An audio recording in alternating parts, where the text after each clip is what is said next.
Hi, I'm Paul Feinberg, the editor of Anderson Assets magazine at the UCLA Anderson School, and I'm with Professor Sanjay Sood. Professor, how does a company go from being maybe a local brand to a regional brand up to a national brand and even to becoming a global brand known around the world? Global branding is quite a considerable challenge because consumer knowledge is different in each part of the world that you may be operating in. So if you are a company like Disney that has been operating all over the world for a long period of time, people may know you through your movies, but that doesn't mean that a Euro Disney or a Tokyo Disney is going to be successful from the onset.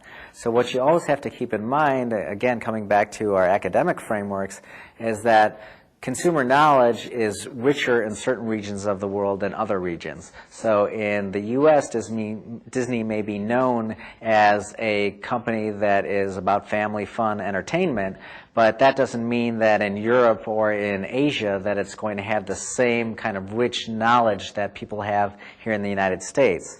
So part of the challenge as a brand manager is recognizing the fact that people may not be as aware or familiar with your brand, and then try to nurture in the same way, really starting from the beginning of where consumer knowledge is in that particular part of the world, and then developing the same types of programs that resonate with that particular target country or target segment of that country's population.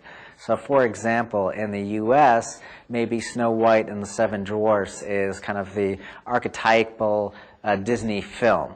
But maybe overseas, it may be something else. It may be The Lion King, which was people's first exposure to Disney. So in the U.S., our exposure is much richer, much older, much more tradition oriented, but in Europe or in Asia, they may have caught on to the Disney brand much later. And so as a brand manager, you have to recognize that, try to measure where consumer knowledge is, and then use that knowledge in your theme parks. So for Euro Disney or for Tokyo Disney, maybe there should be more emphasis on those titles or those properties that the Europeans or the Asians are more familiar with, and less emphasis on the ones that maybe play well here in the United States.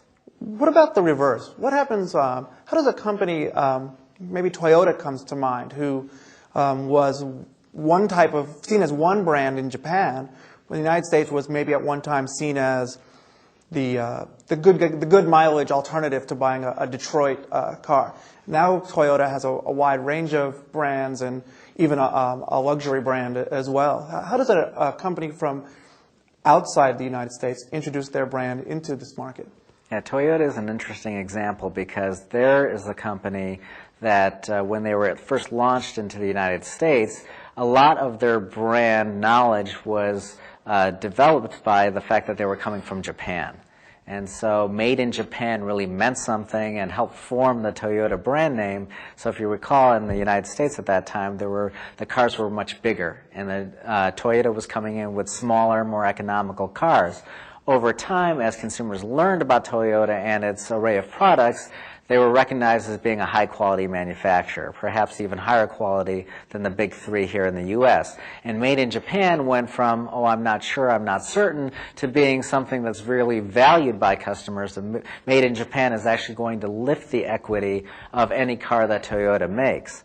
And but that even then has limitations. So Toyota is known for having high quality, economical cars. What happens when they want to launch a luxury line that's going to compete with Cadillac and BMW? There they chose to launch a new brand, Lexus, that is going to allow them to play in the luxury brand space perhaps better than the Toyota brand would have played in that space.